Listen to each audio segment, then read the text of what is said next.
Master of the layers, watch the nozzle glide. Flow rate tight, keep it smooth like a West Coast ride. Bed temp high, adhesion locked in place. Every print I drop.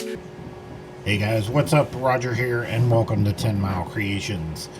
Well, in the last few videos we've talked about drilling down to a niche, getting a niche up item, trying to get to those niche customers. Well, it's exactly what I did yesterday while I was at the shop. I created a keychain for a very niche market and threw it out there in that community. As you guys may know or may not know, I breed American bullies and I'm involved in the American bully community. So I made an American bully keychain, threw it out there just to see what the community would react to, and within the next couple of hours I got like 10 orders for them. On top of some of the orders I'd received that day, I had a pretty good stack of orders to fill, about 12. Now, it brought to light, you better get yourself another printer, because if something was to take off like that and actually sustain sales, you would be in deep crap. So now I'm in the process of looking at another printer to add. It's going to be between the A1 and the P1S. Now, I do have some environmental issues. People walk in and out of the building all day. This is a retail business on the other side of the shop. And because of that, and the fact that it's 18 degrees outside currently, the temperature in the building will vary pretty drastically. That could be a problem for the A1. Now, price-wise, you can almost buy two A1s for the price that you would pay for a P1S. So I have to decide which one is going to be the better one for me.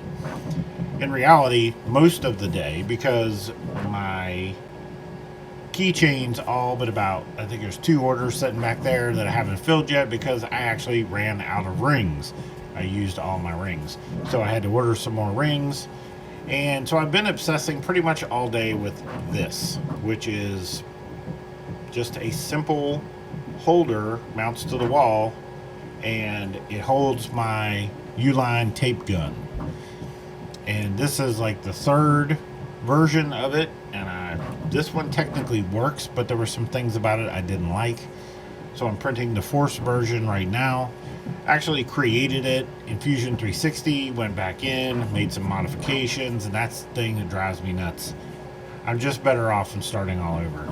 I went in and I didn't realize that the gun in the handle tapered, so I took the outside measurement of the handle, so this would slide up in the handle. Come to find out the handle tapers as it goes up. I didn't know that. So there goes the first print. Added a taper since I have no way of measuring the taper with my dial calipers. I had to take a guess because I don't want to taper it too much, then it'll be loose. Taper too little, it doesn't fit. So this one actually was fine, except for the tape gun slid to about right there and stopped. And I really wanted it to be more on there. I know, obsessive and unnecessary. It works, but because of that modification that I made, adding that taper, I don't know if you can see that line. You see that line right there at the bottom? It created a line where I created that taper, and I didn't like it. So, to prevent myself from using this file again, I went into Fusion and I deleted it completely. And then I completely redesigned it, keeping in mind all of the things that failed with this one. And the next one's printing now. So hopefully this next one's good. Who knows? Hard to tell. So yeah, since I did have some success with that particular keychain, I'm working on some more keychains. And those are pretty simple. They're quick to print. I can print a bunch of them at once. That way I can stock up on a few. That way I can fill orders without having to, fire up the printer. So, but I don't want to print too many ahead of time. I don't want to like wasted material. It kind of defeats the purpose of print on demand. So yeah, we're going to be moving forward a little bit with that, expanding into other breeds, ones that I know that are popular, ones that I know there's a big following for. And then, I don't know, I might actually create a completely separate oh my lord, the word's rough today. The Etsy may create a completely separate Etsy store just dedicated to keychains. We'll see. That's another thing I need to check on. How many days in are we on cloudy cup holders that we might be able to start advertising? I don't know.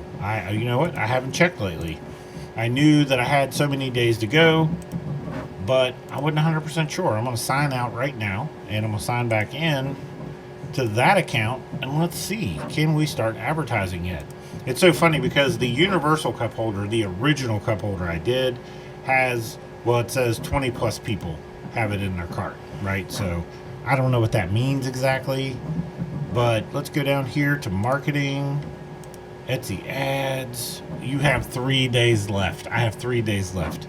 Okay, so in 3 days, I can start marketing my cloudy cup holders, and we'll see if we can get something going there. Like I said, I may spin off a whole new store that's just dedicated to keychains.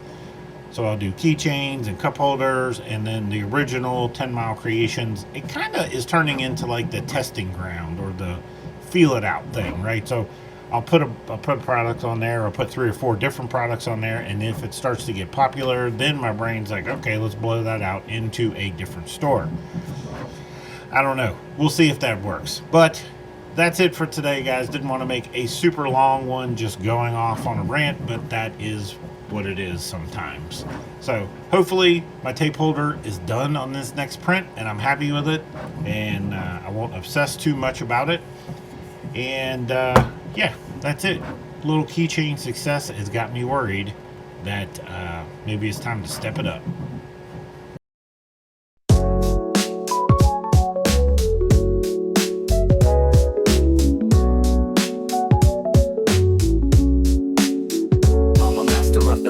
Watch the nozzle glide, flow rate tight, keep it smooth like a West Coast ride. Bed tip